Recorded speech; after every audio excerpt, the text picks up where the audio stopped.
Start. राज्यातील टंचाईग्रस्त भागाचा विकास करण्यासाठी व भावी काळात उद्भवणाऱ्या टंचाई परिस्थितीला तोंड देण्याच्या दृष्टीने तातडीच्या केंद्रीय मदतीची आवश्यकता आहे. राज्याचे महसूल मंत्री श्री सुधाकरराव नाईक यांनी नवी दिल्ली येथे अलीकडेच प्रतिपादन केले.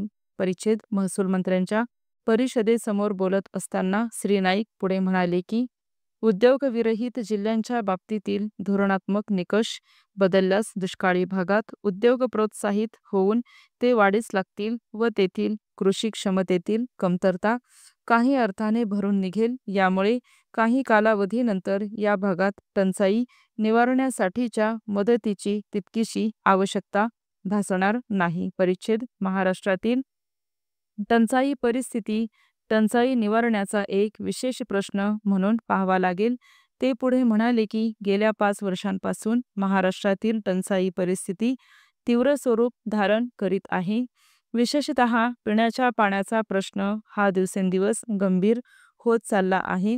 इतका की अनेक पाणी पुरवठ्याच्या योजना पूर्ण होऊनही तेथील पाण्याचे साठे आटल्याने त्या कुचकामी ठरल्या आहेत. परिच्छेद श्री नाईक म्हणाले की टंचाईग्रस्त क्षेत्रात केंद्रीय योजना व्यतिरिक्त अनेक कामे रोजगार हमी योजनेखाली हाती घेण्यात येत आहेत.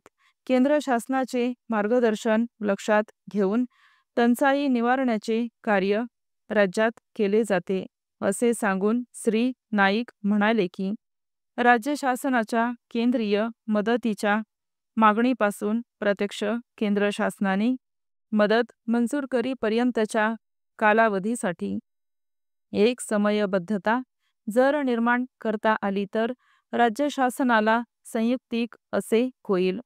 या संदर्भात ते म्हणाले की मदतीची मागणी पोहोचल्यानंतर एक पंधरवड्याच्या आत एक केंद्रीय समितीने राज्याला भेट द्यावी आणि या भेटीनंतर 15 दिवसांच्या आत केंद्रीय मदतीचे आदेश निघावेत.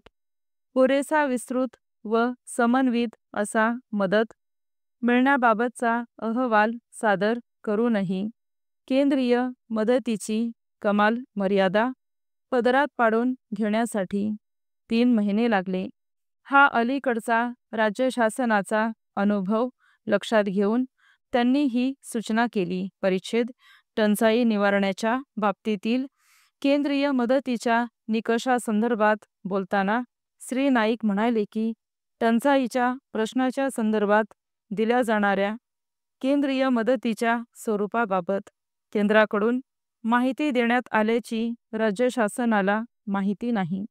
केंद्रीय मदत ही कोणत्या तत्वानुसार देण्यात येते याची शासनाला माहिती नाही. अशा रीतीने देण्यात येणारी मदत ही राज्याने अपेक्षिल्यापेक्षा खूप कमी असते असे ते म्हणाले. अशा प्रसंगी राज्य शासन सामाजिक संस्था व इतर गैर सरकारी संस्था याकडून निधी मिळविण्याचा प्रयत्न करते. पण तो निधी टंचाईच्या प्रश्नाला तोंड देण्यासाठी खूपच अपुरा पडतो. पुढे नमूद करताना श्री नाईक म्हणाले की केंद्र सरकारने आपत्कालीन विभाग स्थापन करावा.